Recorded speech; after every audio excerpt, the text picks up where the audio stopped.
Hello everybody, it's just Johnny again, and I'd like to show you my new Hornby train set I recently just bought.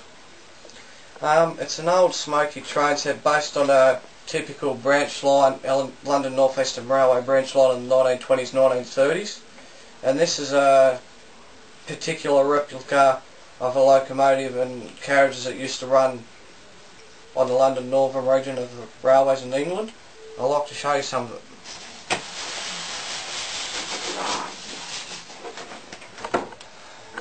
We'll start off with the engine and carriages first.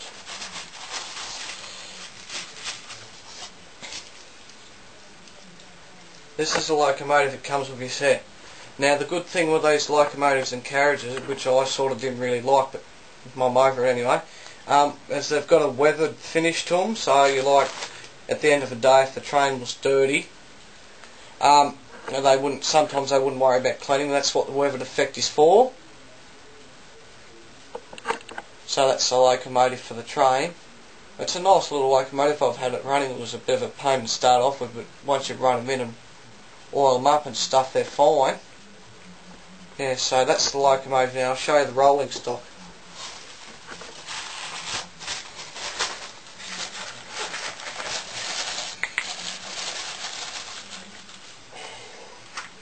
This is one of the old-fashioned type L&R brake coaches.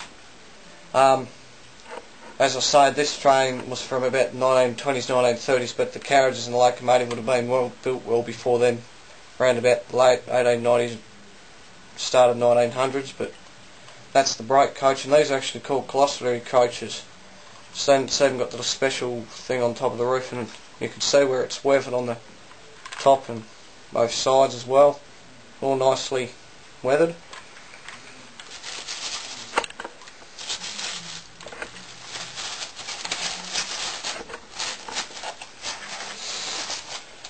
So I'm taking so long. And this is my other coach. It comes with a set tow, and again the details reasonable. You've got the, like I said, the detailed stuff on the roof and so forth, and your class numbers sitting on the side with the class passengers and stuff.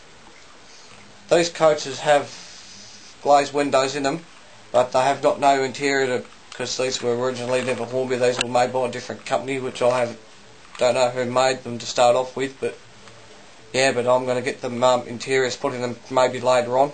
But they're a nice light coach, so the engine shouldn't have any trouble pulling them. Right. It comes with track already provided, like you've got your track there and your controller, but I'll show you some of the track. Shit. Excuse me, I'll just drop that.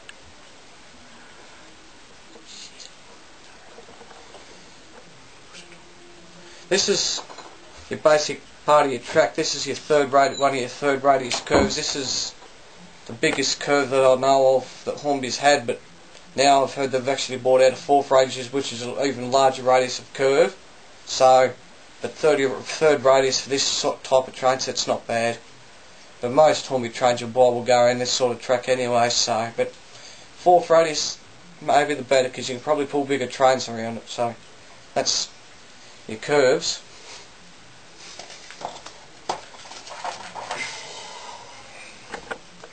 This is your Hornby point. This is for the siding, because most train sets you buy to start off with, like some of the ones you'll buy if you want just a starter or something, you've got your basic train sets like just a basic oval track and your controller and an engine and some rolling stock and your instruction manuals like I just shown you.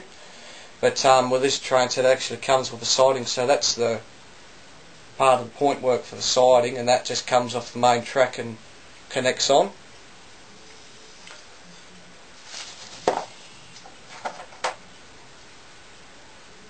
Oh, obviously that's part of the siding too, that just connects onto your point work there like so, and that's your main runner track there, but anyway.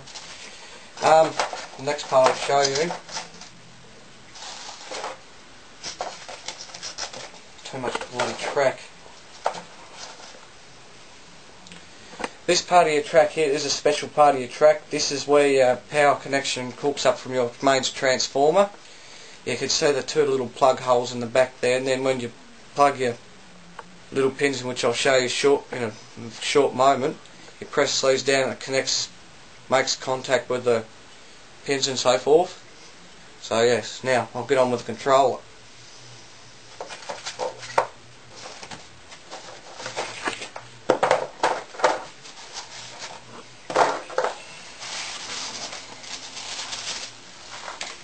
Yeah, and this is your standard Hornby controller. It does come with a power pack. This is just the controller, but it's got the power AC DC adapter you plug into your mains power point. Now these trains operate on outputs of 12 volts, and then you've got 16 volts for accessories like lights, level crossings, all that sort of thing, and signals and so forth.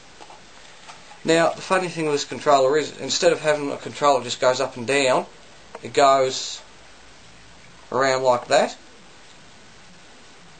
And you've also got your directional buttons, which is that red button there. And it flicks in the middle, so middle's off.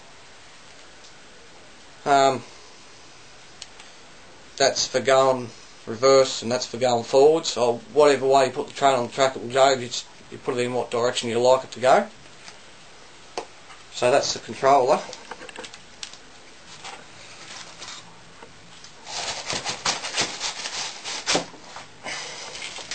And here's the mains adapter. If I could just wiggle him out, he's a bit tight.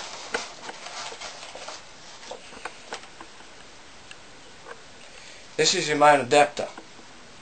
Now, the thing with those adapters are, this part here actually clicks into your controller, plugs into the back of your controller, and this plugs into your power point, which is 12 volts DC or 240 watts or 240 volts or whatever. Now, with these controllers, they're not like the Barkman trainset ones you buy, because with the Barkman ones, they're 16 volts, they're made in America, some of the controllers, and I know because I bought an all American trainset and I blew the controller up and I wasn't really impressed, but shit happens, the trains didn't stuff up, so I can't. So that's basically all, most of it here, but there's a few other little pieces. Now for your siding, you've got a buffer stop, so your train doesn't run off the end of the track. That's there. It just clips on, and it doesn't, so it prevents it from coming off. And it clips onto the tracks like so. You've got your little tab pieces at the end there, and you've got your little pieces underneath. And he simply just sits